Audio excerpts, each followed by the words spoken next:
I was just breaking it down to the audience before you got on here that Eastside Cruz is basically the biggest fight for Tank Davis compared to all of the other guys. Wait, compared to who?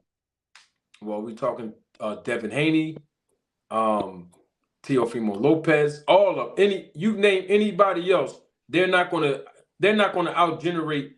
I'm talking about ticket sales, live gate, all of the whole nine over no Eastside Cruz. None I of them. disagree.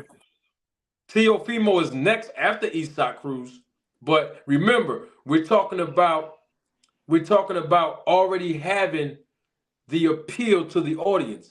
Eastside Cruz have been on several undercards of pay-per-views, even after headlining his own through a loss after fighting Tank. That's done intentionally as well, right? Just like we talked about fighting Southpaws in consecutive fights. That's done intentionally as well. So when you look at Eastside Cruz being from a whole entire country, and he's a big ticket seller. Eastside Cruz. This is why he's being promoted the way he is, as he should be. But when you look at a Teofimo Lopez is a good ticket seller as well, and he's a big talker. Him and his dad make no mistake about it. But you only can put a Teofimo Lopez somewhere like where he's been at in New York, very heavily populated with a Hispanic community. But we have to see how Teofimo Lopez gonna look in Vegas, like we did Isak Cruz. Isak been around, bro. That's what I'm saying. Compared to taking a Teofimo Lopez out of the East Coast atmosphere. You know what I mean? I That's just my disagree. observation from a business perspective.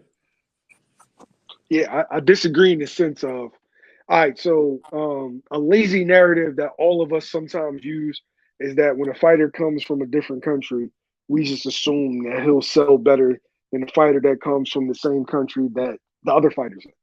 The reality is, if Isak Cruz was such a big ticket seller, then he would be headlining his own fights, in which he's not. He's an undercard fighter. Now, does he get love from Mexicans? Of course. But is it the love that Ryan Garcia is getting or other Mexicans that are headlining? Like, think about this. Virgil Ortiz headlines his own events. Isaac Cruz doesn't. So this is a fight that we've already seen. It didn't really do great on pay-per-view the first time. I don't know why we're going to think that it's going to do better the second time, being that we already saw Gervonta Davis beat him convincingly with one hand. So I'm inclined to say, because of bad blood and Devin Haney's been introduced to that pay-per-view audience in my Marty voice, headlining. Not undercard, but headlining.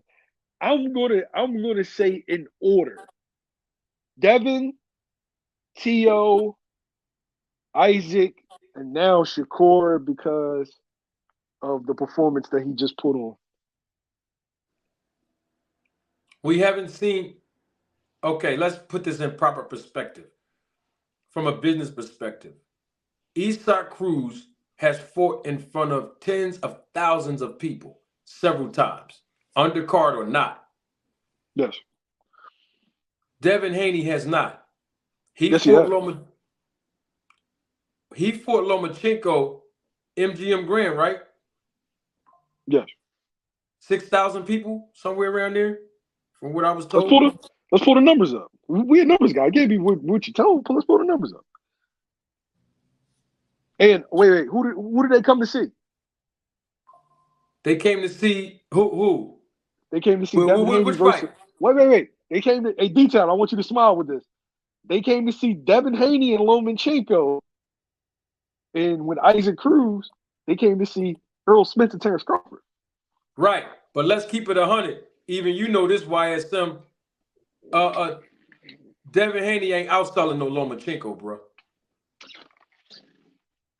And we all and You're we all you're know that. you're comparing. Yeah, but you're comparing. Well, I can't even say that because Lomachenko, he fights in the Hulu Theater. Okay. Hulu Theater holds 5,500. Okay. But as far as that's the equivalent of what you telling me is that I can take credit. Like if I'm the opening act, can I take credit for what Beyonce's gate is? People came to see Beyonce. I'm No, the no, no. opening act. No.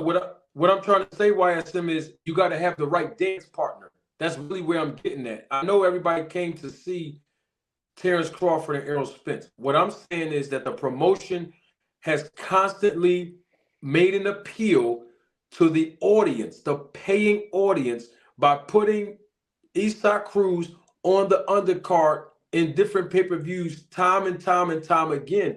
That's how you get the audience to say, you know what, we've seen him fight 3, 4 times on undercards on pay-per-view.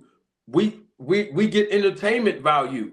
So now we're going to pay when he headlines his own card. That's Marty, all I'm that's it. basically I saying. know, but that's a if. His management is putting him in a position to be a star, but we haven't seen actual physical proof in that he's a star because he's not headlining his own Never, events. no, I never said he was a star. I'm saying that they will generate way more money fighting each other, Eastside Cruz and Devin Haney. Excuse me, Eastside Cruz and Tank Davis, opposed to a Devin Haney and a Tank Davis. And I have to put this in there because this is as equally as important. When you look at the American fan base, all of us Americans know how the culture of American boxing fans are. When you got American fighters fighting each other, especially when they're undefeated, as soon as one fighter loses and have one loss on their record, this is just the culture of American boxing fan base.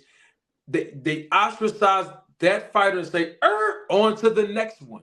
Okay, that fighter lost. They got one loss on their record or two losses on their record.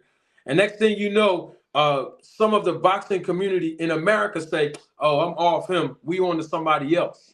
And that's the difference between a fighter who has an entire country on their back opposed to the American fan base. Because when you have a fighter who has a country on his or her back, they basically will support their fighter, whether the fighter has 20 losses out of 40 wins or 20 wins out of 40 losses. They still fly out of their country, come to America, across the pond, and everywhere else. They buy the pay-per-view. They support their fighter, win, lose, or draw. And that's just the difference of the cultures. And the business of boxing understands that. And that's why if you look at the resume of Devin Haney, Terrence Crawford, Adrian Broner, and Tank Davis, you can't find too many Black American or African American fighters on their resume for the Marty, reason that I'm saying, or I, at least I one of un- the reasons. wait. I understand what you're saying, but I feel like you're being completely short-sighted in the sense of there's no proof that Isaac Cruz versus Tank will do well. It didn't do well the first time, right? But Well, remember, they didn't but wait, promote that. wait. Devin Haney, manager Marty voice, has been introduced to the pay-per-view audience. This detail, this would be twice. Was he on the undercard of any of those? Well, his deal is different than we can't compare Eastside Cruz deal with the Devin Haney because you understand that Well, Marty, but Devin. I can't say definitively, All right? right, That let that Isaac Cruz versus Tank will outsell Haney versus Tank, being that Isaac Cruz isn't bringing any numbers himself, right? When you're negotiating a deal, right? You are with an undercard fighter and a headlining fighter. That undercard fighter isn't responsible for his numbers. He's on the undercard. right, Nobody came to see you, Otis. right. But remember, we're not talking about just live gate. When you say coming to see you, that's just live gate. We're still talking about the pay-per-view buys. See, that's what I'm talking about too now. Yeah, those When pay-per-view buys belong to Spencer Crawford. They don't belong to Isaac Cruz. Right, but remember, I listen, I'm on record saying this on your channel and even mine's. We from a business aspect, the fans look at I'm just buying the Spencer Crawford fight. I'm just buying that. The way we look at it in the business, and I gave this illustration months and months ago when I first started on YouTube, and I'll do it right now and again. It's all about being in a restaurant. This is how we build fights up in the business. You got your app, you have your bread and water, Then you have your appetizer. You know what I mean? Then you got your 4-course meal. And that's just how we do it. And so when I'm talking from a business perspective, I'm talking about everything in its totality. Let me give you an example to illustrate my point since you brought up Devin Haney. What was Devin Haney's 3 fights that he fought under Top Rank? His last 3 under Top Rank. Wait, you got to get this super chat, bro. Oh, yeah. I meant to put on it. It was right here in my screen, but I was trying to get it here. But go ahead. What was this? I'm gonna get the super chat right after this. Read the super chat. Handle the business first. Me and you can argue. No. It's okay. I want to hear this. I want to hear this. Okay. We're not arguing, YSM. We're talking. No. I just want to hear it. You had 2 fights with George Kambosos and Vasyl Lomachenko. I rest my case. Lifeline music. You can't say I rest my case. Get you. Hold on, YSM. Oh no! YSM. Now you want to YSM. Now you want to. I wanted him to read the super chat first, but now I gotta make it. YSM. I gotta make this entertainment, bro. We don't get this from you and I. Hold on. Lifeline music. Double salute to you, Lifeline. Lifeline music says, salute. I don't see Tank losing anytime soon. Boots and the Mexican Monster are the boogeyman. Spence will have a solid game plan for an upset in the rematch, and Haney, I believe, might lose his next fight. And we're going to get with that last piece that you said about Devin Haney and what's supposed to be and what's going to happen in the fight with him and Regis. We got the breakdown and prediction coming up real soon, Lifeline. So double salute to you again for your support and contribution to the channel. YSM, I had to make it entertaining, my brother. But what I was basically pointing out is this is why Devin Haney was able to generate the guarantees that he got from Top Rank, because he was fighting fighters that was from other countries. Kambosos, where he went out there to Kambosos' home country. And of course, here in America, Lomachenko. And so what I'm saying is Devin Haney did headline those shows. But remember, he was in those shows against the opposition who had countries on their back. And that's why I believe that Isaac Cruz and Tank Davis is because that's how the business is set up. Tank, and you're right, I can't just assume that. But at the same time, when you look at the guys that Devin Haney fought, they had countries on their back. So he can say, hey, I generated this, but at the same time, the question becomes, would he have generated those same numbers or that same appeal if he didn't have those dance partners that he had, the same way I'm proving about Isaac Cruz and Tank? That was just my point on it.